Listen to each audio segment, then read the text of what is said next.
ನಮಸ್ಕಾರ. ಪ್ರೌಢಶಾಲೆಯಲ್ಲಿ ವಿದ್ಯಾಭ್ಯಾಸ ಮಾಡ್ತಾ ಇರುವಂತಹ ಅಂಧ ವಿದ್ಯಾರ್ಥಿಗಳಿಗೆ ಗಣಿತ ಮತ್ತು ವಿಜ್ಞಾನಗಳ ಬದಲಾಗಿ 5 ವಿಷಯಗಳನ್ನು ಸೂಚಿಸಿ ಅವರು ಇಷ್ಟಪಟ್ಟಲ್ಲಿ ಯಾವುದಾದ್ರೂ 2 ವಿಷಯಗಳನ್ನು ಐಚ್ಛಿಕ ವಿಷಯಗಳಾಗಿ ತಗೊಳೋದಕ್ಕೆ ಅವಕಾಶ ಇದೆ. ಅವುಗಳಲ್ಲಿ ರಾಜ್ಯಶಾಸ್ತ್ರ ಒಂದು. ಆ ರಾಜ್ಯಶಾಸ್ತ್ರದ 9ನೇ ತರಗತಿಯ ಪಠ್ಯಕ್ರಮಕ್ಕನುಸಾರವಾಗಿ ನಿಗದಿಪಡಿಸಿರುವಂತಹ 2ನೇ ಪಾಠದ ಬಗ್ಗೆ ಇವತ್ತು ನಾವು ವಿಚಾರ ಮಾಡೋಣ. 2ನೇ ಪಾಠ ಅರಿಸ್ಟಾಟಲ್. ಈಗಾಗಲೇ ನಾವು ಪಾಠ 1ರಲ್ಲಿ ಪ್ಲೇಟೋರವರ ಬಗ್ಗೆ ಅವರ ಚಿಂತನೆಗಳನ್ನು ನಾವು ಅರ್ಥ ಮಾಡ್ಕೊಂಡಿದ್ದೇವೆ. ಈಗ ಅಧ್ಯಾಯ 2 ಅರಿಸ್ಟಾಟಲ್ ಇವರ ಒಂದು ಕಾಲಾವಧಿ ಕ್ರಿಸ್ತಪೂರ್ವ 384ರಿಂದ 322, 384 to 322. ಅರಿಸ್ಟಾಟಲ್ರನ್ನು ರಾಜ್ಯಶಾಸ್ತ್ರದ ಪಿತಾಮಹ ಅನ್ನುತ್ತಾರೆ. ಈಗಾಗಲೇ ನಿಮಗೆ ಈ ವಿಚಾರ ಹಿಂದಿನ ತರಗತಿಯಲ್ಲಿ ತಿಳಿದಿದೆ. ಇಂತಹ ರಾಜ್ಯಶಾಸ್ತ್ರದ ಪಿತಾಮಹನನ್ನು ನಾವು ಅರ್ಥ ಮಾಡ್ಕೊಳ್ಳೋದಕ್ಕೆ ಮೊದಲು ಈ ಒಂದು ಅಧ್ಯಾಯದಲ್ಲಿ ನಾವೇನನ್ನು ಕಲಿತೀವಿ ಅಂದರೆ ಅರಿಸ್ಟಾಟಲ್ರವರ ಜೀವನ ಚಿತ್ರಣ, ತಂದೆ ತಾಯಿಯ ಹೆಸರು, ಹಾಗೆ ಅವರ ಕೃತಿಗಳು ಮತ್ತು ಕೊನೆಯದಾಗಿ ಅವರ ಪ್ರಮುಖವಾಗಿರುವಂತಹ ರಾಜಕೀಯ ವಿಚಾರ ಸರ್ಕಾರಗಳ ವರ್ಗೀಕರಣ ಅನ್ನುವಂತಹ ಒಂದು ವಿಷಯದ ಬಗ್ಗೆ ಇವತ್ತು ನಾವು ಅರ್ಥ ಮಾಡ್ಕೋಬೇಕಾಗಿದೆ. ಹೇಗೆ ಪ್ಲೇಟೋರವರ ಒಂದು ಪ್ರಮುಖ ಸಿದ್ಧಾಂತ ಯಾವುದಾಗಿತ್ತು? ಆದರ್ಶ ರಾಜ್ಯವಾಗಿತ್ತು. ಅದೇ ರೀತಿ ನಿಮಗೆ ಅರಿಸ್ಟಾಟಲ್ರವರ ಒಂದು ವಿಚಾರ ಸರ್ಕಾರಗಳ ವರ್ಗೀಕರಣ ಅನ್ನುವಂತಹ ಒಂದು ವಿಚಾರವನ್ನು ನಿಗದಿಪಡಿಸಿದ್ದಾರೆ. ಇದ್ರ ಬಗ್ಗೆ ನಾವು ಅರ್ಥ ಮಾಡ್ಕೋತೀವಿ. ಆಡು ಮುಟ್ಟದ ಸೊಪ್ಪಿಲ್ಲ, ಅರಿಸ್ಟಾಟಲ್ರವರು ಬರೆಯದ ವಿಚಾರ ಇಲ್ಲ ಅನ್ನುವಷ್ಟು ಖ್ಯಾತರಾಗಿರುವ ಅರಿಸ್ಟಾಟಲ್ರವರು ನಡೆದಾಡುವ ವಿಶ್ವವಿದ್ಯಾಲಯ ಅಂತಲೇ ಪ್ರಸಿದ್ಧರಾಗಿದ್ದಾರೆ. ಇವರ ಒಂದು ಪಾಂಡಿತ್ಯ ಯಾವ ರೀತಿ ಇದೆ ಅಂದರೆ ತಾರ್ಕಶಾಸ್ತ್ರ, ನೀತಿಶಾಸ್ತ್ರ, ರಾಜ್ಯಶಾಸ್ತ್ರ ಹೀಗೆ ಹಲವಾರು ಶಾಸ್ತ್ರಗಳಲ್ಲಿ ತಮ್ಮ ಪಾಂಡಿತ್ಯ ಅಥವಾ ತಮ್ಮ ಅಭಿಪ್ರಾಯಗಳನ್ನು ವ್ಯಕ್ತಪಡಿಸಿದ ಕಾರಣ ಇವರನ್ನು ನಡೆದಾಡುವ ವಿಶ್ವವಿದ್ಯಾಲಯ ಅಂತ ಕೂಡ ಕರೀತಾರೆ.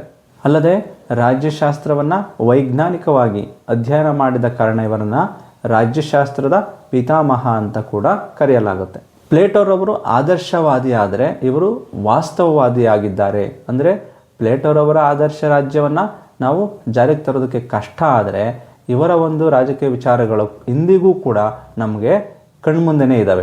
ಇವರ ಒಂದು ಸರ್ಕಾರದ ವರ್ಗೀಕರಣ ಆಗಿರ್ಬೋದು, ಕ್ರಾಂತಿ ಆಗಿರ್ಬೋದು, ಸಾಕಷ್ಟು ವಿಚಾರಗಳ ಬಗ್ಗೆ ಮಾತಾಡಿದ್ದಾರೆ. ಆದರೆ ನಿಮ್ಮ ಒಂದು ಸಿಲೆಬಸ್ಸಲ್ಲಿ ಸರ್ಕಾರದ ವರ್ಗೀಕರಣ ಮಾತ್ರ ಇದೆ. ಆದರೆ ಇವರು ಇದಲ್ಲದೆ ಪೌರತ್ವದ ಬಗ್ಗೆ, ಗುಲಾಮಗಿರಿ ಸಿದ್ಧಾಂತದ ಬಗ್ಗೆ ಹಾಗೆ ಕ್ರಾಂತಿಗೆ ಸಂಬಂಧಪಟ್ಟಂತೆಯೂ ಕೂಡ ತಮ್ಮ ಅಭಿಪ್ರಾಯಗಳನ್ನು ರಾಜಕೀಯ ವಿಚಾರಗಳಾಗಿ ಪ್ರಸ್ತಾಪಿಸಿದ್ದಾರೆ. ಮೊದಲು ಈ ಅರಿಸ್ಟಾಟಲ್ರವರ ಜೀವನ ಪರಿಚಯವನ್ನು ಮಾಡಿಕೊಂಡು ನಂತರ ಆ ಸರ್ಕಾರದ ವರ್ಗೀಕರಣವನ್ನು ನಾವು ಅರ್ಥ ಮಾಡ್ಕೊಳ್ಳೋಣ. ಅರಿಸ್ಟಾಟಲ್ರವರು ಗ್ರೀಸ್ ನಗರದ ಸ್ಟಾಗಿರಾ ಎಂಬಲ್ಲಿ ಕ್ರಿಸ್ತಪೂರ್ವ 384ರಲ್ಲಿ ಜನಿಸ್ತಾರೆ. ತಂದೆ ನಿಕೋಮ್ಯಾಕಸ್, ತಾಯಿ ಫಿಯೋಸ್ಟಿಕ್. ಇವರ ಹೆಸರು ಸ್ವಲ್ಪ ಪ್ರೊನೌನ್ಸಿಯೇಷನ್ನು ಟಿಪಿಕಲ್ ಆಗಿದೆ. PHOESTICS ಫಿಯೋಸ್ಟಿಕ್ ಅಂತ ಉಚ್ಚಾರಣೆ ಮಾಡಬೇಕು. ಈ ತಂದೆ ನಿಕೋಮ್ಯಾಕಸ್ ಅವರು ರಾಜವೈದ್ಯರಾಗಿರ್ತಾರೆ. ಈ ಅರಿಸ್ಟಾಟಲ್ರವರ ಗುರು ಪ್ಲೇಟೋ. ನಾನು ಕಳೆದ ಒಂದು ಅಧ್ಯಾಯದಲ್ಲಿ ಹೇಳಿದ್ದೆ, ಸಾಕ್ರಟೀಸ್, ಪ್ಲೇಟೋ, ಅರಿಸ್ಟಾಟಲ್ ಇವರು ಕ್ರಮವಾಗಿ ಸಾಕ್ರಟೀಸ್ ಅವರ ಶಿಷ್ಯ ಪ್ಲೇಟೋ, ಪ್ಲೇಟೋರವರ ಶಿಷ್ಯ ಅರಿಸ್ಟಾಟಲ್ ಅನ್ನೋದು. ಅರಿಸ್ಟಾಟಲ್ರವರ ಗುರು ಯಾರು? ಪ್ಲೇಟೋ. ಆಯ್ತಲ್ವಾ? ಹಾಗೆ ಅರಿಸ್ಟಾಟಲ್ರವರ ಶಿಷ್ಯ ಯಾರು ಅಂದರೆ ಅಲೆಕ್ಸಾಂಡರ್. ನಿಮಗೆಲ್ಲ ಗೊತ್ತಿದೆ, ಅಲೆಕ್ಸಾಂಡರ್ ಒಬ್ಬ ದಿಗ್ವಿಜಯಶಾಲಿ ಅಂತಲೇ ಹೆಸರಾಗಿದ್ದಾನೆ. ಅವನ ಒಂದು ಗುರು ಆಗಿ ಅರಿಸ್ಟಾಟಲ್ರವರು ನೇಮಕಗೊಂಡಿರ್ತಾರೆ. ಇವರು ಪ್ಲೇಟೋರವರ ಅಕಾಡೆಮಿಯಲ್ಲಿ ವಿದ್ಯಾಭ್ಯಾಸಕ್ಕಾಗಿ ಸೇರಿಕೊಳ್ತಾರೆ. ಯಾರು? ಅರಿಸ್ಟಾಟಲ್ರವರು ಪ್ಲೇಟೋರವರು ಸ್ಥಾಪಿಸಿದಂತಹ ವಿದ್ಯಾಸಂಸ್ಥೆ ಅಕಾಡೆಮಿಯನ್ನು ಪ್ರವೇಶ ಮಾಡ್ತಾರೆ. ಮುಂದೆ ಪ್ಲೇಟೋರವರ ಮರಣದ ನಂತರ ವಿದೇಶಗಳಲ್ಲಿ ಅಧ್ಯಯನ ಮಾಡಿ ಅಲ್ಲಿ ತಮ್ಮ ಜ್ಞಾನ ಭಂಡಾರವನ್ನು ಹೆಚ್ಚಿಸಿಕೊಂಡು ಒಟ್ಟು 158 ಸಂವಿಧಾನಗಳನ್ನು ತೌಲನಿಕವಾಗಿ ಅಂದರೆ ಹೋಲಿಕೆ ಮಾಡಿ ಅಧ್ಯಯನ ಮಾಡಿ ದ ರಿಪಬ್ಲಿಕ್ ಅನ್ನುವಂತಹ ಒಂದು ಕೃತಿಯನ್ನು ಕೂಡ ಇವರು ಬರೀತಾರೆ. ಒಟ್ಟು 158 ಸಂವಿಧಾನಗಳನ್ನು ತೌಲನಿಕವಾಗಿ ಅಧ್ಯಯನ ಮಾಡಿ, ಅಂದರೆ ಈಗ ಉದಾಹರಣೆಗೆ ಭಾರತ ಮತ್ತು ಪಾಕಿಸ್ತಾನಗಳ ನಡುವಿನ ಆರ್ಥಿಕ ಸಂಬಂಧಗಳನ್ನು ಅಥವಾ ರಾಜಕೀಯ ಸಂಬಂಧಗಳನ್ನು ಹೋಲಿಕೆ ಮಾಡೋದು, ಅಥವಾ ಭಾರತ ಮತ್ತು ಅಮೇರಿಕ ಸಂವಿಧಾನಗಳ ನಡುವಿನ ವ್ಯತ್ಯಾಸ ಮತ್ತು ಹೋಲಿಕೆಯನ್ನು ನಾವು ತಿಳ್ಕೋಬೇಕು ಅಂದರೆ ಹೇಗೆ ಒಂದಕ್ಕೊಂದು ಹೋಲಿಕೆ ಮಾಡಿ ನಾವು ಅರ್ಥ ಮಾಡ್ಕೋತೀವಲ್ಲ, ಅದನ್ನು ರಾಜ್ಯಶಾಸ್ತ್ರದಲ್ಲಿ ತೌಲನಿಕ ರಾಜ್ಯಶಾಸ್ತ್ರ ಅಥವಾ ಕಂಪ್ಯಾರಿಟಿವ್ ಪಾಲಿಟಿಕ್ಸ್ ಅಂತ ಕರೀತಾರೆ. ಆ ಒಂದು ವಿಧಾನದಡಿಯಲ್ಲಿ 158 ಸಂವಿಧಾನಗಳನ್ನು ಇವರು ಅಧ್ಯಯನ ಮಾಡಿ ದಿ ಪಾಲಿಟಿಕ್ಸ್ ಅನ್ನುವಂತಹ ಒಂದು ಕೃತಿಯನ್ನು ಬರೀತಾರೆ. ಇದು ಇವರಿಗೆ ರಾಜ್ಯಶಾಸ್ತ್ರದ ಪಿತಾಮಹ ಅನ್ನುವಂತಹ ಗೌರವವನ್ನು ತಂದುಕೊಟ್ಟಿದೆ. ಆದ್ದರಿಂದ ಇದೊಂದು ಇವರ ಮೇರು ಕೃತಿಯಾಗಿದೆ. ಸೊ ಅರಿಸ್ಟಾಟಲ್ ರವರು ಸಾಕಷ್ಟು ಕೃತಿಗಳನ್ನು ಬರೆದಿದ್ದಾರೆ. ಅವುಗಳಲ್ಲಿ constitution, on monarchy, history of animal, natural history, the politics, Alexander, metaphysics, logic, ಹೀಗೆ ಹೇಳ್ತಾ ಹೋದರೆ ಸಾಕಷ್ಟು ಕೃತಿಗಳು ಬರೆದಿದ್ದಾರೆ. ಆದರೆ ನೀವು ಈಗ ಹೇಳೋವಂಥ 3 ಕೃತಿಗಳನ್ನ ನೆನ್ಪಿಟ್ಕೊಳ್ಳಿ. ಕಾನ್ಸ್ಟಿಟ್ಯೂಷನ್, ಆನ್ ಮೊನಾರ್ಕಿ ಹಾಗೆ ದಿ ಪಾಲಿಟಿಕ್ಸ್ ಅನ್ನುವಂತಹ ಕೃತಿಗಳನ್ನ ನೀವು ನೆನ್ಪಿಡಬೇಕಾಗುತ್ತೆ. ಪ್ಲೇಟೋರವ್ರದ್ದು ಹೇಗೆ 3 ಕೃತಿಗಳನ್ನು ನೀವು ನೆನ್ಪಿಟ್ಕೊಂಡಿದ್ದೀರೋ ಅದೇ ರೀತಿ ಅರಿಸ್ಟಾಟಲ್ ರವ್ರದ್ದು ಕೂಡ 3 ಕೃತಿಗಳನ್ನು ನೀವು ನೆನ್ಪಿಟ್ಕೋಬೇಕು. ಕಾನ್ಸ್ಟಿಟ್ಯೂಷನ್, ಆನ್ ಮೊನಾರ್ಕಿ ಹಾಗೆ ದಿ ಪಾಲಿಟಿಕ್ಸ್, ಈ 3 ಕೃತಿಗಳು ಪ್ರಮುಖವಾಗಿದ್ದಾವೆ. ಅದರಲ್ಲೂ ಅರಿಸ್ಟಾಟಲ್ ರವರ ಮೇರು ಕೃತಿ ಯಾವುದು ಅಂದರೆ ದಿ ಪಾಲಿಟಿಕ್ಸ್. ಈ ಕೃತಿಗಳಾಯಿತು. ಹಾಗೆ ಇವರು ರಾಜ್ಯದ ಬಗ್ಗೆನೂ ಕೂಡ ಸಾಕಷ್ಟು ವಿಚಾರಗಳನ್ನು ವ್ಯಕ್ತಪಡಿಸಿದ್ದಾರೆ. ರಾಜ್ಯ ಹೇಗೆ ಉದಯ ಆಯಿತು ಅನ್ನೋದ್ರ ಬಗ್ಗೆ ತಮ್ಮದೇ ಆದಂತಹ ಒಂದು ದೃಷ್ಟಿಕೋನವನ್ನು, ಅಭಿಪ್ರಾಯವನ್ನು ಹೊಂದಿದ್ದಾರೆ. ಮಾನವನ ಅವಶ್ಯಕತೆಗಳ ಪೂರೈಕೆಗಾಗಿ ರಾಜ್ಯವು ನೈಸರ್ಗಿಕವಾಗಿ ಜನಿಸಿದೆ. ಇದೊಂದು ನೈಸರ್ಗಿಕ ಸಂಸ್ಥೆಯಾಗಿ ಜನಿಸಿದೆ. ಅಂದರೆ ಹೇಗೆ ಮಾನವರೆಲ್ಲ ಸೇರಿ ಕುಟುಂಬಗಳ ಸೃಷ್ಟಿಯಾಯಿತು, ಅವಶ್ಯಕತೆಗಳು ಹೆಚ್ಚಾದಂತೆ ಕುಟುಂಬಗಳು ಗ್ರಾಮಗಳಾಗಿ ವಿಸ್ತರಣೆಯಾದವು, ಗ್ರಾಮಗಳು ರಾಜ್ಯಗಳಾಗಿ ವಿಸ್ತರಣೆಯಾಗಿವೆ. ಆದ್ದರಿಂದ ರಾಜ್ಯ ಒಂದು ಶ್ರೇಷ್ಠ ಸಂಸ್ಥೆ ಅಂತ ಕೂಡ ಕರೆದಿದ್ದಾರೆ. ಅರಿಸ್ಟಾಟಲ್ ರವರು ರಾಜ್ಯವನ್ನು ಶ್ರೇಷ್ಠ ಸಂಸ್ಥೆ ಅಂತ ಕರೆದಿದ್ದಾರೆ. ಸೊ ಇದಿಷ್ಟು ರಾಜ್ಯದ ಮೂಲದ ಬಗ್ಗೆ ಇವರು ಮಾತನಾಡಿದ್ದಾರೆ. ಅಂದರೆ ರಾಜ್ಯ ಹೇಗೆ ಹುಟ್ಕೋತು ಅನ್ನೋದಕ್ಕೆ ಫಸ್ಟು 4-6 ಜನರು ಸೇರಿ ಕುಟುಂಬಗಳನ್ನು ಸೃಷ್ಟಿ ಮಾಡಿಕೊಂಡ್ರು, ಕುಟುಂಬಗಳು ಗ್ರಾಮಗಳನ್ನು ಸೃಷ್ಟಿ ಮಾಡಿಕೊಂಡ್ವು, ಗ್ರಾಮಗಳ ವಿಸ್ತರಣೆಯಿಂದ ರಾಜ್ಯ ಸೃಷ್ಟಿ ಆಯಿತು, ಉದಯ ಆಯಿತು ಅನ್ನುವಂಥದ್ದು ಅರಿಸ್ಟಾಟಲ್ ರವರ ಅಭಿಪ್ರಾಯ. ಇಷ್ಟೆಲ್ಲ ಪಾಂಡಿತ್ಯವನ್ನು ಪಡೆದಂತಹ ಅರಿಸ್ಟಾಟಲ್ ರವರ ವಿಚಾರವನ್ನು ಪ್ರಚಾರ ಮಾಡಲಿಕ್ಕಾಗಿ ಒಂದು ವಿದ್ಯಾಸಂಸ್ಥೆಯನ್ನು ಸ್ಥಾಪನೆ ಮಾಡ್ತಾರೆ. ಅದರ ಹೆಸರು ಲೈಸಿಯಂ. ಅರಿಸ್ಟಾಟಲ್ ರವರು ಸ್ಥಾಪಿಸಿದಂತಹ ವಿದ್ಯಾಸಂಸ್ಥೆಯ ಹೆಸರು ಲೈಸಿಯಂ. ಪ್ಲೇಟೋರವರದು ಅಕಾಡೆಮಿ, ಅರಿಸ್ಟಾಟಲ್ ರವ್ರದ್ದು ಲೈಸಿಯಂ. ಈ ವಿದ್ಯಾಸಂಸ್ಥೆಯು ಮುಂದೆ ವಿಶ್ವವಿದ್ಯಾಲಯವಾಗಿ ಮಾರ್ಪಡುತ್ತೆ. ಮಾನವನು ಸಮಾಜ ಜೀವಿಯಂತೆಯೇ ಸಂಘಜೀವಿ. ಮಾನವನು ಒಂಟಿಯಾಗಿ ಇರಲಾರ. ಒಂದು ವೇಳೆ ಅವನು ಒಂಟಿಯಾಗಿರಬೇಕು ಅಂದರೆ ದೇವರಾಗಿರಬೇಕು, ಇಲ್ಲ ಮೃಗವಾಗಿರಬೇಕು ಅನ್ನುವಂಥ ಒಂದು ಮಾತನ್ನು ಹೇಳ್ತಾರೆ. ಇದನ್ನು ಇನ್ನೂ ಸರಳವಾಗಿ ಹೇಳೋದಾದರೆ ದೆವ್ವ ಆಗಿರಬೇಕು, ಇಲ್ಲ ದೇವರಾಗಿರಬೇಕು ಅನ್ನುವಂಥ ಮಾತನ್ನು ಕೂಡ ಕೆಲವರು ಇದನ್ನ ಹೇಳ್ತಾರೆ. ಅಲ್ಲದೆ ರಾಜ್ಯಶಾಸ್ತ್ರವನ್ನು ಅರಿಸ್ಟಾಟಲ್ ರವರು ಒಂದು ಅತ್ಯುನ್ನತ ವಿಜ್ಞಾನ ಅಂತ ಕರೆದಿದ್ದಾರೆ. ರಾಜ್ಯಶಾಸ್ತ್ರ ಒಂದು ಸುಪ್ರೀಂ ಸೈನ್ಸ್ ಅಂತ ಕೂಡ ಅರಿಸ್ಟಾಟಲ್ ರವರು ಕರೆದಿದ್ದಾರೆ. ಆದ್ದರಿಂದನೇ ಅರಿಸ್ಟಾಟಲ್ ರವರನ್ನು ರಾಜ್ಯಶಾಸ್ತ್ರದ ಪಿತಾಮಹ ಅಂತ ನಾವು ಕರಿತೀವಿ. ಈಗ ಅವರ ಪ್ರಮುಖವಾದಂತಹ ವಿಚಾರಕ್ಕೆ ಬರೋದಾದರೆ ಸರ್ಕಾರಗಳ ವರ್ಗೀಕರಣ. ಅರಿಸ್ಟಾಟಲ್ ರವರು 6 ರೀತಿಯ ಸರ್ಕಾರಗಳನ್ನು ಗುರುತಿಸಿದ್ದಾರೆ. ಈ 6 ರೀತಿಯ ಸರ್ಕಾರಗಳನ್ನು ಗುರುತಿಸಲವರು 158 ಸಂವಿಧಾನಗಳನ್ನು ಅಧ್ಯಯನ ಮಾಡಿ ಅದರ ಅನುಭವದ ಆಧಾರದ ಮೇಲೆ 6 ರೀತಿಯಾದಂತಹ ಸರ್ಕಾರಗಳನ್ನು ಗುರುತಿಸಿದ್ದಾರೆ. ಅವುಗಳಲ್ಲಿ 3 ಶುದ್ಧ ಸರ್ಕಾರಗಳು, 3 ಅಶುದ್ಧ ಸರ್ಕಾರಗಳು. ಒಟ್ಟು 6 ರೀತಿಯ ಸರ್ಕಾರಗಳನ್ನು ಗುರುತಿಸಿದ್ದಾರೆ. ಅವುಗಳಲ್ಲಿ 3 ಶುದ್ಧ ಸರ್ಕಾರವಾದರೆ ಉಳಿದಂತಹ 3 ಅಶುದ್ಧ ಸರ್ಕಾರಗಳು. ಹಾಗಾದರೆ ಈ ಸರ್ಕಾರಗಳನ್ನು ಯಾವ ಅಂಶಗಳ ಆಧಾರದ ಮೇಲೆ ಗುರುತಿಸಿದ್ದಾರೆ ಅಂತ ನಾವು ಗಮನಿಸೋದಾದರೆ ಆಳುವವರ ಸಂಖ್ಯೆ ಮತ್ತು ಅವರ ಗುಣವನ್ನು ಆಧರಿಸಿ ಸರ್ಕಾರಗಳನ್ನು ವರ್ಗೀಕರಿಸಿದ್ದಾರೆ. ಅರಿಸ್ಟಾಟಲ್ ರವರು ಒಟ್ಟು 6 ರೀತಿಯ ಸರ್ಕಾರಗಳನ್ನು ಗುರುತಿಸಿದ್ದಾರೆ. ಅವುಗಳಲ್ಲಿ 3 ಶುದ್ಧ ಸರ್ಕಾರಗಳು, ಉಳಿದ 3 ಅಶುದ್ಧ ಸರ್ಕಾರಗಳು. ಇವುಗಳನ್ನು ಅವರು ಆಳುವವರ ಸಂಖ್ಯೆ ಮತ್ತು ಗುಣಗಳಿಗೆ ಅನುಗುಣವಾಗಿ ವರ್ಗೀಕರಿಸಿದ್ದಾರೆ. ಹಾಗಾದರೆ ಶುದ್ಧ ಸರ್ಕಾರ ಅಂದ್ರೇನು? ಶುದ್ಧ ಸರ್ಕಾರ ಅಂದರೆ ಸಾರ್ವಜನಿಕರ ಹಿತಾಸಕ್ತಿಗಾಗಿ ಕಾರ್ಯನಿರ್ವಹಿಸುವ ಸರ್ಕಾರವನ್ನು ನಾವು ಶುದ್ಧ ಸರ್ಕಾರ ಅಂತ ಕರಿತೀವಿ. ಸಾರ್ವಜನಿಕರ ಹಿತಾಸಕ್ತಿಗಾಗಿ ಕಾರ್ಯನಿರ್ವಹಿಸುವ ಸರ್ಕಾರವನ್ನು ಶುದ್ಧ ಸರ್ಕಾರ ಎಂದು ಕರೆಯಲಾಗುವುದು. ಸಾರ್ವಜನಿಕರ ಹಿತಾಸಕ್ತಿಗೆ ಅಂದರೆ ಸರ್ವರ ಒಳಿತಿಗಾಗಿ ಯಾವುದೇ ಲಿಂಗ, ಧರ್ಮ, ಜಾತಿ, ಬಣ್ಣ ಮುಂತಾದವುಗಳನ್ನು ತಾರತಮ್ಯ ಮಾಡದೆ ಸರ್ವರ ಒಳಿತಿಗಾಗಿ ಶ್ರಮಿಸುವಂತಹ ಒಂದು ಸರ್ಕಾರವನ್ನು ಶುದ್ಧ ಸರ್ಕಾರ ಅಂತ ಕರಿಬೋದು.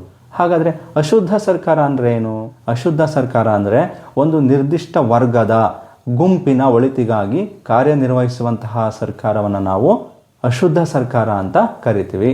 ಇಲ್ಲಿ ಏನಾಗುತ್ತೆ, ಕೆಲವೇ ಒಂದು ವರ್ಗದ ಅಥವಾ ಕೆಲವೇ ಜನಾಂಗದ ಒಳಿತಿಗಾಗಿ ಕಾರ್ಯನಿರ್ವಹಿಸುವಂತಹ ಸರ್ಕಾರವನ್ನು ನಾವು ಅಶುದ್ಧ ಸರ್ಕಾರ ಅಂತ ಕರಿತೀವಿ. ಸೊ 6ರಲ್ಲಿ 3 ಶುದ್ಧ ಸರ್ಕಾರ, ಉಳಿದ 3 ಅಶುದ್ಧ ಸರ್ಕಾರ. ಹಾಗಾದರೆ ನಮಗೀಗ ಗೊತ್ತಾಯಿತು ಶುದ್ಧ ಸರ್ಕಾರ ಅಂದ್ರೆ ಏನು, ಅಶುದ್ಧ ಸರ್ಕಾರ ಅಂದ್ರೆ ಏನು ಅಂತ ಗೊತ್ತಾಯಿತು.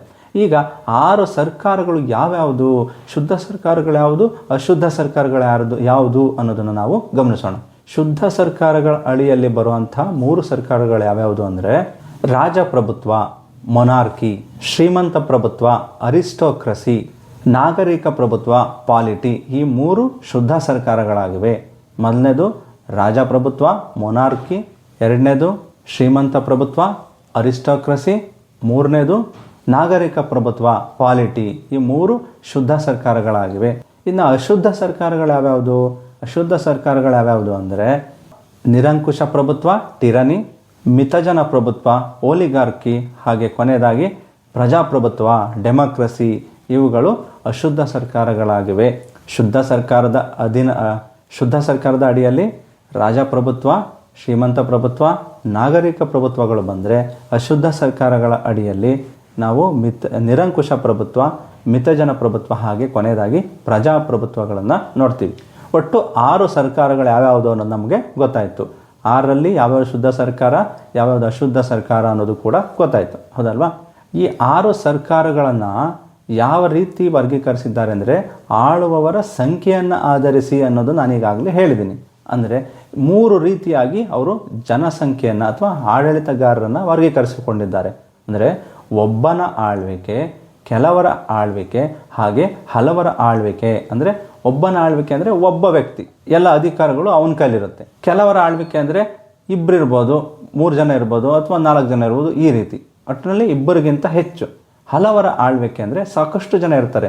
ಅಂದರೆ ಆ ರಾಜ್ಯದ ಅಥವಾ ರಾಷ್ಟ್ರದ ಗಾತ್ರಕ್ಕೆ ಅನುಗುಣವಾಗಿರ್ಬೋದು, ಜನಸಂಖ್ಯೆಗೆ ಅನುಗುಣವಾಗಿರ್ಬೋದು. ಈ ರೀತಿ ಹಲವಾರು ಜನ ಇಲ್ಲಿ ಆಡಳಿತದಲ್ಲಿ ಇರ್ತಾರೆ. ಈಗ ಒಬ್ಬನ ಆಳ್ವಿಕೆಯ ಅಧೀನದಲ್ಲಿ ಬರುವಂತಹ ಸರ್ಕಾರಗಳು ಯಾವ್ಯಾವುದಾಗಾದರೆ ಅಂತ ನೋಡೋದಾದರೆ ರಾಜಪ್ರಭುತ್ವ ಮತ್ತು ನಿರಂಕುಶ ಪ್ರಭುತ್ವ.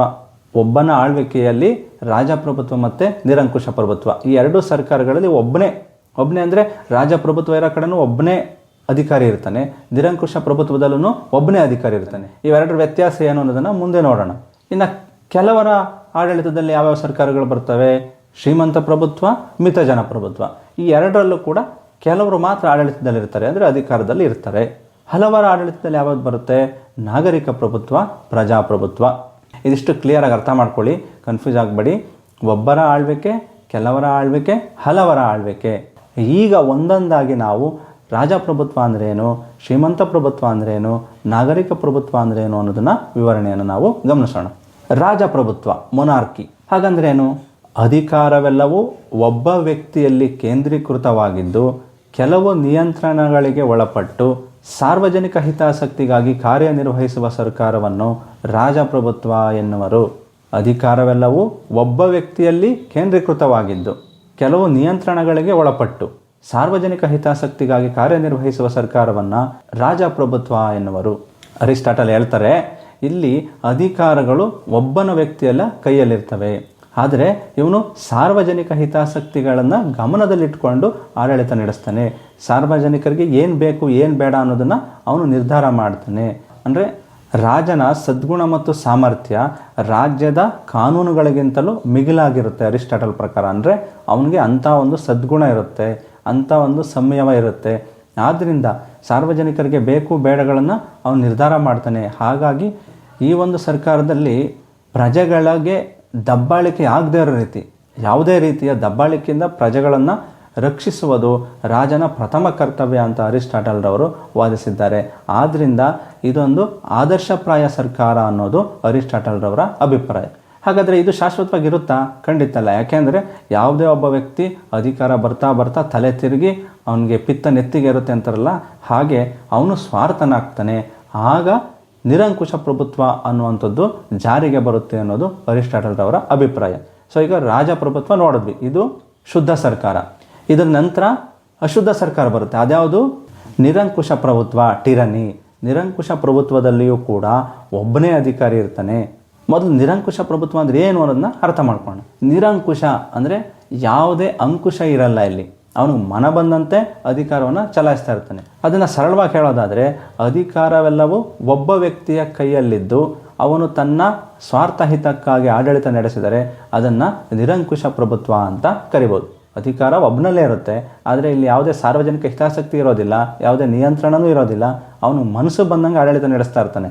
ಅದನ್ನು ನಿರಂಕುಶ ಪ್ರಭುತ್ವ ಅಂತ ಕರೀತಾರೆ. ರಾಜಪ್ರಭುತ್ವದಲ್ಲಿ ಚೆನ್ನಾಗಿ ಆಡಳಿತ ನಡೆಸ್ತಾ ಇರ್ತಾನೆ, ಪ್ರಜೆಗಳ ಯೋಗಕ್ಷೇಮ ಕಾಪಾಡ್ತಾ ಇರ್ತಾನೆ. ಅದು ಮಿತಿ ಮೀರಿ ಏನಾಗ್ತಾನೆ, ನಿರಂಕುಶನಾಗ್ತಾನೆ. ಅಂದರೆ ಯಾವುದೇ ಅಂಕುಶ ಇಲ್ಲದೆ ಇರೋ ರೀತಿ ಸ್ವಾರ್ಥನಾಗ್ತಾನೆ ಅನ್ನೋದು ಅರಿಸ್ಟಾಟಲ್ ರವರ ಅಭಿಪ್ರಾಯ. ಸೊ ಮೊದಲ ಒಂದು ಶುದ್ಧ ಸರ್ಕಾರ ಅಶುದ್ಧ ಸರ್ಕಾರವಾಗಿ ಪರಿವರ್ತನೆ ಹೇಗಾಗುತ್ತೆ ಅನ್ನೋದು ನೀವು ಅರ್ಥ ಮಾಡ್ಕೊಂಡ್ರಿ. ಇಲ್ಲಿ ಈ ನಿರಂಕುಶ ಅಧಿಕಾರಿ ತನ್ನ ಸ್ವಾರ್ಥ ಸಾಧನೆಗಾಗಿ ಏನು ಕೆಲಸ ಮಾಡೋಕ್ಕೂ ಹಿಂಜರಿಯೋದಿಲ್ಲ. ಅವನ ಪ್ರಜೆಗಳನ್ನ ಕೊಲ್ಲೋದಕ್ಕೂ ಹಿಂಜರಿಯೋದಿಲ್ಲ, ಏನು ಮಾಡೋಕ್ಕೂ ಹಿಂಜರಿಯೋದಿಲ್ಲ. ಇಲ್ಲಿ ಯಾವುದೇ ಕಾನೂನುಗಳಿಗಾಗಲಿ ಅಥವಾ ಯಾವುದೇ ಸಂಪ್ರದಾಯಕ್ಕಾಗಲಿ ಬೆಲೆ ಇರೋದಿಲ್ಲ. ಅವ್ನಿಗೇನು ಅನಿಸುತ್ತೋ ಅದೇ ಸರಿ, ಅವ್ನು ಮಾಡಿದ್ದೇ ಕಾನೂನು. ಆದ್ದರಿಂದ ಇದನ್ನು ಅರಿಸ್ಟಾಟಲ್ ರವರು ಅತ್ಯಂತ ಕೆಟ್ಟ ಸರ್ಕಾರ ಅಂತ ಕರೆದಿದ್ದಾರೆ. ರಾಜಪ್ರಭುತ್ವವನ್ನು ಆದರ್ಶಪ್ರಾಯ ಸರ್ಕಾರ ಅಂತ ಕರೆದಿದ್ದಾರೆ. ನಿರಂಕುಶ ಪ್ರಭುತ್ವವನ್ನು ಅತ್ಯಂತ ಕೆಟ್ಟ ಸರ್ಕಾರ ಅಂತ ಕರೆದಿದ್ದಾರೆ. ಇಲ್ಲಿ ಏನಾಗುತ್ತೆ, ಈ ನಿರಂಕುಶ ಪ್ರಭುತ್ವ ಅನ್ನೋದು ಶಾಶ್ವತವಾಗಿರೋದಿಲ್ಲ. ಯಾಕೆಂದರೆ ಈ ರೀತಿ ದಬ್ಬಾಳಿಕೆಯಿಂದ ಆಡಳಿತ ನಡೆಸ್ತಾ ಇದ್ದಾಗ ಪ್ರಜೆಗಳು ಹಲವಾರು ರೀತಿಯ ಸಂಕಷ್ಟಕ್ಕೀಡಾಗ್ತಾರೆ. ಆಗ ಅವನ ವರ್ತನೆ ಅತಿರೇಕಕ್ಕೇರಿ ತನ್ನಷ್ಟಕ್ಕೆ ತಾನೇ ಈ ಸರ್ಕಾರ ಪತನಗೊಂಡು ಮುಂದಿನ ಒಂದು ಶುದ್ಧ ಸರ್ಕಾರ ಜನ್ಮ ತಾಳುತ್ತೆ. ಅದೇ ಯಾವುದು, ಶ್ರೀಮಂತ ಪ್ರಭುತ್ವ, ಅರಿಸ್ಟೋಕ್ರಸಿ. ಇವರ ಸರ್ಕಾರದ ವರ್ಗೀಕರಣದಲ್ಲಿ ಮೂರನೇ ಒಂದು ಸರ್ಕಾರ ಅರಿಸ್ಟೋಕ್ರಸಿ ಅಥವಾ ಶ್ರೀಮಂತ ಪ್ರಭುತ್ವ. ಇಲ್ಲಿ ಏನಾಗುತ್ತೆ, ಪ್ರಜೆಗಳಿಗೆ ಮನ್ನಣೆ ಮತ್ತು ಗೌರವ ಅವರ ಗುಣ ಮತ್ತು ಸಾಮರ್ಥ್ಯಕ್ಕನುಗುಣವಾಗಿ ನೀಡಲಾಗುತ್ತೆ. ಅಂದರೆ ಈ ಸರ್ಕಾರದಲ್ಲಿ ಯಾರಿಗೆ ಯಾವ ಸಾಮರ್ಥ್ಯ ಇರುತ್ತೋ ಅದಕ್ಕನುಗುಣವಾಗಿ ಅವರು ಅರ್ಹರಾಗಿರ್ತಾರೆ. ಈ ಸರ್ಕಾರ ಸಂಪೂರ್ಣವಾಗಿ ಉತ್ತಮರಿಂದ ಕೂಡಿರುತ್ತೆ ಅನ್ನೋದು ಅರಿಸ್ಟಾಟಲ್ ರವರ ಅಭಿಪ್ರಾಯ. ಉತ್ತಮರಿಂದ ಕೂಡಿದ್ರೂ ಕೂಡ ಈ ಸರ್ಕಾರ ಶಾಶ್ವತವಾಗಿರೋದಿಲ್ಲ. ಯಾಕೆಂದರೆ ಹಲವಾರು ರೀತಿ ಜನ ಇರೋದರಿಂದ ಇಲ್ಲಿರುವಂಥ ಜನರಲ್ಲೂ ಕೂಡ ಸ್ವಾರ್ಥತೆ ಹೆಚ್ಚಾಗಿ ಇದು ಕೂಡ ಅಶುದ್ಧ ರೂಪವನ್ನು ತಾಳುತ್ತೆ. ಆಗ ಜನ್ಮ ತಾಳುವಂತಹ ಸರ್ಕಾರವೇ ಮಿತಜನ ಪ್ರಭುತ್ವ. ಮಿತಜನ ಪ್ರಭುತ್ವ ಅಂದರೆ ಓಲಿಗಾರ್ಕಿ. ಅರಿಸ್ಟಾಟಲ್ ರವರು ಈ ಒಂದು ಸರ್ಕಾರವನ್ನು, ಯಾವುದು ಶ್ರೀಮಂತ ಪ್ರಭುತ್ವವನ್ನು ಪರಿಪೂರ್ಣ ಸರ್ಕಾರ ಅಂತ ಕರೆದಿದ್ದಾರೆ. ರಾಜಪ್ರಭುತ್ವವನ್ನು ಆದರ್ಶಪ್ರಾಯ ಅಂದವರೆ, ನಿರಂಕುಶ ಪ್ರಭುತ್ವವನ್ನು ಅತ್ಯಂತ ಕೆಟ್ಟ ಸರ್ಕಾರ ಅಂತ ಕರೆದಿದ್ದಾರೆ. ಶ್ರೀಮಂತ ಪ್ರಭುತ್ವವನ್ನು ಪರಿಪೂರ್ಣ ಸರ್ಕಾರ ಅಂತ ಕರೆದಿದ್ದಾರೆ. ಸೊ ಇದಿಷ್ಟು ಶ್ರೀಮಂತ ಪ್ರಭುತ್ವದ ವಿವರಣೆ. ಅಂದರೆ ಇಲ್ಲಿ ಉತ್ತಮರಿಂದ ಕೂಡಿದಂತಹ ಕೆಲವು ಜನರ ಕೈಯಲ್ಲಿ ಅಧಿಕಾರ ಇರುತ್ತೆ. ಆದ್ದರಿಂದ ಇದೊಂದು ಪರಿಪೂರ್ಣ ಸರ್ಕಾರ ಅನ್ನುವಂಥದ್ದು ಅರಿಸ್ಟಾಟಲ್ ರವರ ಅಭಿಪ್ರಾಯ. ಈಗ ನಾಲ್ಕನೇ ಒಂದು ಸರ್ಕಾರ ಯಾವುದು ಅಂದರೆ ಶ್ರೀಮಂತ ಪ್ರಭುತ್ವದ ಒಂದು ಅಶುದ್ಧ ರೂಪ ಆಗಿ ಜನ್ಮ ತಾಳುತ್ತೆ. ಅದೇ ಮಿತಜನ ಪ್ರಭುತ್ವ, ಓಲಿಗಾರ್ಕಿ ಅನ್ನುವಂಥದ್ದು. ಇದು ನಾಲ್ಕನೇ ಸರ್ಕಾರದ ವಿಧ. ಮಿತಜನ ಪ್ರಭುತ್ವ ಅಂದರೆ ಇಲ್ಲಿ ಕೆಲವೇ ಅಲ್ಪಸಂಖ್ಯಾತ ಜನರು, ಅಲ್ಪಸಂಖ್ಯಾತರು ಅಂದರೆ ನಮ್ಮ ದೇಶದಲ್ಲಿ ಇರೋ ರೀತಿಯೇ ಅಂತ ಅಲ್ಲ, ಆಯಿತಾ. ಕೆಲವೇ ಅಲ್ಪ ಜನರು, ಕೆಲವು ಶ್ರೀಮಂತ ಜನರು ಅಧಿಕಾರವನ್ನು ತಮ್ಮ ಸ್ವಾರ್ಥಕ್ಕೆ ಬಳಸ್ಕೋತಾರೆ. ಒತ್ತಡಗಳನ್ನು ಹೇರಿ ಆಡಳಿತವನ್ನು ನಡೆಸಿ ಪ್ರಜೆಗಳಿಗೆ ದಬ್ಬಾಳಿಕೆ ಉಂಟು ಮಾಡ್ತಾರೆ ಅನ್ನೋದು ಅರಿಸ್ಟಾಟಲ್ ರವರ ಅಭಿಪ್ರಾಯ. ಇಲ್ಲಿ ಯಾವುದೇ ಪ್ರಜೆಗಳಿಗೆ ಮನ್ನಣೆ ಇರೋದಿಲ್ಲ, ಅವರ ಬೇಕು ಬೇಡಗಳಿಗೆ ಸ್ಪಂದಿಸೋದಿಲ್ಲ ಸರ್ಕಾರ. ಆ ಯಾವ ಕೆಲವು ಗುಂಪುಗಳಿರ್ತಾವಲ್ಲ, ಕೆಲವೇ ಜನ ಅವರ ಒಂದು ಹಿತಾಸಕ್ತಿಗಾಗಿ ಇಲ್ಲಿ ಆಡಳಿತ ನಡೆಸ್ತಾರೆ. ಆದ್ದರಿಂದ ಇದನ್ನು ಅರಿಸ್ಟಾಟಲ್ ರವರು ಅತ್ಯಂತ ಕೆಟ್ಟ ಸರ್ಕಾರ ಅಂತ ಕರೆದಿದ್ದಾರೆ. ಅಲ್ಲದೆ ದುರ್ಗುಣಿಗಳ ಸರ್ಕಾರ ಅಂತ ಕೂಡ ಇದನ್ನು ಟೀಕಿಸಿದ್ದಾರೆ. ಅಂದರೆ ಮಿತಜನ ಪ್ರಭುತ್ವ ಒಂದು ಕೆಟ್ಟ ಸರ್ಕಾರ. ಯಾಕೆಂದರೆ ಇಲ್ಲಿ ಕೆಲ ವರ್ಗದ ಜನರ ಮಾತ್ರ ಹಿತಾಸಕ್ತಿ ರಕ್ಷಣೆ ಆಗುತ್ತೆ. ಪ್ರಜೆಗಳಿಗೆ ಯಾವುದೇ ಮನ್ನಣೆ ಇರೋದಿಲ್ಲ, ಪ್ರಜೆಗಳಿಗೆ ಸ್ಪಂದನೆ ಇರೋದಿಲ್ಲ. ಆದ್ದರಿಂದ ಇದನ್ನು ಅತ್ಯಂತ ಕೆಟ್ಟ ಸರ್ಕಾರ ಅಂತ ಕರೆದಿದ್ದಾರೆ. ಈ ಮಿತಜನ ಪ್ರಭುತ್ವ ಅನ್ನೋದು ಕೂಡ ಅಂತ್ಯ ಹೊಂದಿ ಮತ್ತೊಂದು ಶುದ್ಧ ಸರ್ಕಾರ ಜನ್ಮ ತಾಳುತ್ತೆ. ಅದೇ ನಾಗರಿಕ ಪ್ರಭುತ್ವ ಅಥವಾ ಪಾಲಿಟಿ. ಅರಿಸ್ಟಾಟಲ್ ರವರ ಐದನೇ ಒಂದು ಸರ್ಕಾರದ ವಿಧ ಯಾವುದು? ಪಾಲಿಟಿ ಅಥವಾ ನಾಗರಿಕ ಪ್ರಭುತ್ವ. ಇದನ್ನು ಸಂವಿಧಾನಿಕ ಸರ್ಕಾರ ಅಂತ ಕೂಡ ಕರೆಯಲಾಗುತ್ತೆ. ಇಲ್ಲೇನಾಗುತ್ತೆ, ಆಡಳಿತ ಅನ್ನೋದು ಮಧ್ಯಮ ವರ್ಗದ ಕೈಯಲ್ಲಿರುತ್ತೆ, ಮಧ್ಯಮ ವರ್ಗದ ಜನರ ಕೈಯಲ್ಲಿರುತ್ತೆ. ಆದ್ದರಿಂದ ಈ ವರ್ಗ ಏನು ಮಾಡುತ್ತೆ, ಶ್ರೀಮಂತ ಮತ್ತು ಬಡವರ ಇಬ್ಬರ ಹಿತಾಸಕ್ತಿಗಳ ನಡುವೆ ಸಮತೋಲನವನ್ನು ಕಾಪಾಡುತ್ತೆ. ಯಾವುದೇ ಒಂದು ನಿರ್ಧಾರವನ್ನು ತಗೊಳ್ಬೇಕಾದ್ರೆ ಶ್ರೀಮಂತರಿಗೂ ಬಡವರಿಗೂ ಯಾರಿಗೂ ಹೆಚ್ಚು ಅನಾನುಕೂಲ ಆಗದೇ ಇರೋ ರೀತಿ ಇದು ತನ್ನ ಆಡಳಿತವನ್ನು ನಡೆಸುತ್ತೆ ಅನ್ನೋದು ಅರಿಸ್ಟಾಟಲ್ ರವರ ಅಭಿಪ್ರಾಯ. ಇಂತಹ ಮಧ್ಯಮ ವರ್ಗದ ಜನರ ಆಡಳಿತವಿರೋದನ್ನು ಅರಿಸ್ಟಾಟಲ್ ರವರು ಸುವರ್ಣ ಮಾಧ್ಯಮ ಅಥವಾ ಗೋಲ್ಡನ್ ಮೀನ್ ಅಂತ ಕರೆದಿದ್ದಾರೆ. ಈ ಸರ್ಕಾರವನ್ನು ಅರಿಸ್ಟಾಟಲ್ ರವರು ಅತ್ಯುತ್ತಮ ಸರ್ಕಾರ ಅಥವಾ ಮಾದರಿ ಸರ್ಕಾರ ಅಂತ ಕೂಡ ಬಣ್ಣಿಸಿದ್ದಾರೆ. ಅರ್ಥ ಆಯ್ತಾ? ಇಲ್ಲಿ ಮಧ್ಯಮ ವರ್ಗದ ಆಡಳಿತವಿರುತ್ತೆ. ಶ್ರೀಮಂತರು ಮತ್ತು ಬಡವರ ಹಿತಾಸಕ್ತಿಗಳಿಗೆ ಧಕ್ಕೆ ಆಗದೇ ಇರೋ ರೀತಿ ಆಡಳಿತ ನಡೆಸಲಾಗುತ್ತೆ. ಈ ಮಧ್ಯಮ ವರ್ಗದ ಆಡಳಿತವನ್ನು ಅರಿಸ್ಟಾಟಲ್ ರವರು ಸುವರ್ಣ ಮಾಧ್ಯಮ ಅಥವಾ ಗೋಲ್ಡನ್ ಮೀನ್ ಅಂತ ಕರೆದಿದ್ದಾರೆ. ಆದರೆ ಇದು ಕೂಡ ಕ್ರಮೇಣವಾಗಿ ಅಶುದ್ಧ ರೂಪಕ್ಕೆ ತಾಳಿ ಪ್ರಜಾಪ್ರಭುತ್ವ ಡೆಮೋಕ್ರಸಿ ಜನ್ಮ ತಾಳುತ್ತೆ. ಕೊನೆಯ ಒಂದು ಸರ್ಕಾರ ಯಾವುದು? 6ನೇ ಸರ್ಕಾರ ಪ್ರಜಾಪ್ರಭುತ್ವ. ಪ್ರಜಾಪ್ರಭುತ್ವ ಅಂದರೆ ನಿಮಗೆ ಗೊತ್ತಿದೆ, ಪ್ರಜೆಗಳಿಂದ ಪ್ರಜೆಗಳಿಗಾಗಿ ಇರುವಂತಹ ಸರ್ಕಾರವೇ ಪ್ರಜಾಪ್ರಭುತ್ವ. ಅಥವಾ ಇನ್ನೊಂದು ಅರ್ಥದಲ್ಲಿ ಹೇಳೋದಾದರೆ ಸರ್ಕಾರದ ಪ್ರತಿನಿಧಿಗಳನ್ನು ಪ್ರತ್ಯಕ್ಷವಾಗಿ ಅಥವಾ ಪರೋಕ್ಷವಾಗಿ ಪ್ರಜೆಗಳೇ ಚುನಾಯಿಸುವುದನ್ನು ಪ್ರಜಾಪ್ರಭುತ್ವ ಅಂತ ನಾವು ಕರಿತೀವಿ, ಹೌದಲ್ವಾ? ಈ ಪ್ರಜಾಪ್ರಭುತ್ವ ಅನ್ನುವಂಥದ್ದು ಅರಿಸ್ಟಾಟಲ್ರ ಪ್ರಕಾರ ದೊಂಬಿ ಆಡಳಿತ ವ್ಯವಸ್ಥೆಯಾಗಿದೆ. ಇಲ್ಲಿ ಕೆಲ ಬಡವರ ಕೈಯಲ್ಲಿ ಆಡಳಿತ ಇರುತ್ತೆ. ಆ ಬಡವರು ಅಸಮರ್ಥರಾಗಿರೋದ್ರಿಂದ ಇವರು ಶ್ರೀಮಂತರ ಮೇಲೆ ಅಧಿಕ ತೆರಿಗೆಯನ್ನು ವಿಧಿಸ್ತಾರೆ. ಅರಿಸ್ಟಾಟಲ್ ಪ್ರಕಾರ ಪ್ರಜಾಪ್ರಭುತ್ವವು ದೊಂಬಿ ಆಡಳಿತ ವ್ಯವಸ್ಥೆಯಾಗಿದ್ದು ಇಲ್ಲಿ ಬಡ ಜನರು ಸರ್ಕಾರವನ್ನು ತಮ್ಮ ಸ್ವಾರ್ಥಕ್ಕಾಗಿ ಬಳಸ್ಕೋತಾರೆ. ಶ್ರೀಮಂತರ ಮೇಲೆ ಹೆಚ್ಚಿನ ತೆರಿಗೆಯಲ್ಲಿ ಶೋಷಣೆ ಮಾಡ್ತಾರೆ. ಆದ್ದರಿಂದ ಇದನ್ನು ಅತ್ಯಂತ ಕೆಟ್ಟ ಸರ್ಕಾರ ಅಂತ ಟೀಕಿಸಿದ್ದಾರೆ. ಅಲ್ಲದೆ ಅಶುದ್ಧ ಸರ್ಕಾರಗಳಲ್ಲೇ ಅತ್ಯಂತ ಸಹಿಷ್ಣು ಸರ್ಕಾರ ಅಂತ ಕೂಡ ಇವರು ಕರೆದಿದ್ದಾರೆ. ಅಂದರೆ ಇಲ್ಲಿ ದೊಂಬಿ ಆಡಳಿತ ಇರುತ್ತೆ, ಇಲ್ಲಿ ಬಡವರು ಜಾಸ್ತಿ ಇರ್ತಾರೆ, ಆಸಕ್ತಿ ಇರೋದಿಲ್ಲ ರಾಜಕೀಯದಲ್ಲಿ, ನಿರಾಸಕ್ತರಾಗಿರ್ತಾರೆ, ಇಲ್ಲಿ ಶ್ರೀಮಂತರ ಮೇಲೆ ಹೆಚ್ಚಿನ ತೆರಿಗೆ ವಿಧಿಸಲಾಗುತ್ತೆ ಅನ್ನೋದು ಅರಿಸ್ಟಾಟಲ್ ರವರ ವಾದ. ಇದು ಭಾಗಶಃ ಒಪ್ಪೋ ಅಂಥದ್ದೇ. ಯಾಕೆಂದರೆ ದೊಂಬಿ ಆಡಳಿತ ಆಗಿರೋದ್ರಿಂದ ಇಲ್ಲಿ ಯಾರೋ ಅಧಿಕಾರಕ್ಕೆ ಬರ್ತಾರೆ, ಇಲ್ಲಿ ವಂಶ ಪರಂಪರೆ ಆಡಳಿತ ಇಲ್ಲ ಅಂತ ಹೇಳ್ತಾರೆ. ಆದರೆ ಎಲ್ಲರೂ ತಮ್ಮ ಹೆಸರಿಗೆ ಮಾತ್ರ ಪ್ರಜಾಪ್ರಭುತ್ವ ಆಗಿದೆ, ಇಲ್ಲಿ ಯಾರು ಬೇಕಾದ್ರೂ ಅಧಿಕಾರಕ್ಕೆ ಬರ್ಬೋದು ಅಂತ ಹೇಳೋದಾಗುತ್ತೆ. ಆದರೆ ಇಂದಿನ ಚುನಾವಣೆಗಳು ಗೆಲ್ಲಬೇಕು ಅಂದರೆ ಹಣಬಲ ಇರಲೇಬೇಕು ಅನ್ನೋದು ನಮಗೆ ಮೇಲ್ನೋಟಕ್ಕೆ ಗೊತ್ತಾಗ್ತಾ ಇದೆ. ಪ್ರತಿದಿನ ಈ ಅಧಿವೇಶನಗಳು ನಡೆಯುವಂಥ ಸಂದರ್ಭದಲ್ಲಿ ನೀವು ಕೇಳಿಸ್ಕೊಂಡ್ರೆ ಗೊತ್ತಾಗುತ್ತೆ ನಿಮಗೆ ಯಾವ ರೀತಿ ಅಲ್ಲಿ ಜನರ ತೆರಿಗೆ ದುಡ್ಡಿಂದ ಹೋಗಿರುವಂತಹ ಸಂಸದರು ಅಥವಾ ಶಾಸಕರು ಅಲ್ಲಿ ಯಾವ ರೀತಿ ವರ್ತಿಸ್ತಾರೆ, ಅವರ ಭಾಷೆ ಹೇಗಿರುತ್ತೆ ಅನ್ನೋದನ್ನು ನೀವು ಅರ್ಥ ಮಾಡ್ಕೋಬೋದು. ಈ ದೊಂಬಿ ಆಡಳಿತ ಅನ್ನೋದಕ್ಕೆ ಇದು ಸ್ಪಷ್ಟ ಉದಾಹರಣೆಯಾಗಿದೆ. ಆದ್ದರಿಂದನೇ ಇಷ್ಟೆಲ್ಲ ಭ್ರಷ್ಟಾಚಾರ ನಡೀತಾ ಇರೋದ್ರೂ ಕೂಡ ಇವತ್ತು ಪ್ರಜಾಪ್ರಭುತ್ವ ಅನ್ನೋದು ಹೆಚ್ಚಿನ ದೇಶಗಳಲ್ಲಿ ಅಳವಡಿಸಿಕೊಳ್ಳಲಾಗಿದೆ. ಆದರೆ ಆ ಪ್ರಾಚೀನ ಕಾಲದಲ್ಲೇ ಅರಿಸ್ಟಾಟಲ್ ರವರು ಹೇಳಿದ್ದಾರೆ ಇದೊಂದು ದೊಂಬಿ ಆಡಳಿತ, ಕೆಟ್ಟ ಸರ್ಕಾರ ಅಂತ ಟೀಕಿಸಿದ್ದಾರೆ. ಒಟ್ಟಿನಲ್ಲಿ ಮೇಲೆ ವಿವರಿಸಿರುವಂತಹ 6 ಸರ್ಕಾರಗಳಲ್ಲಿ ಕೂಡ ಕೆಲವು 4 ಅಂಶಗಳು ಪ್ರಮುಖ ಪಾತ್ರ ವಹಿಸ್ತವೆ. ಅವ್ಯಾವುದು ಅಂದರೆ ಕುಲ, ಗುಣ, ಜ್ಞಾನ ಮತ್ತು ಸಂಪತ್ತು. ಕುಲ, ಗುಣ, ಜ್ಞಾನ ಮತ್ತು ಸಂಪತ್ತುಗಳ ಆಧಾರದ ಮೇಲೆ ಸರ್ಕಾರಗಳು ಪರಿವರ್ತನೆ ಆಗ್ತಾ ಇರ್ತವೆ. ಸಂಪತ್ತಿಗೆ ಒಬ್ಬ ವ್ಯಕ್ತಿ ರಾಜಪ್ರಭುತ್ವ ಅಧಿಕಾರದಲ್ಲಿರ್ತಾನೆ, ಅವನು ಮೊದಲು ಆಡಳಿತವನ್ನು ಚೆನ್ನಾಗಿ ನಡೆಸ್ತಾ ಇರ್ತಾನೆ. ಸಂಪತ್ತು ಹೆಚ್ಚಾದಂಗೆ ದುರಾಂಕಾರ ಹೆಚ್ಚಾಗುತ್ತೆ, ಅಧಿಕಾರದ ಆಸೆ ಸ್ವಾರ್ಥ ಹೆಚ್ಚಾಗುತ್ತೆ. ಆಗೇನಾಗುತ್ತೆ, ಅದು ನಿರಂಕುಶ ಪ್ರಭುತ್ವಕ್ಕೆ ದಾರಿ ಮಾಡಿಕೊಡುತ್ತೆ ಅನ್ನುವಂಥದ್ದು ಅರಿಸ್ಟಾಟಲ್ ರವರ ಅಭಿಪ್ರಾಯ.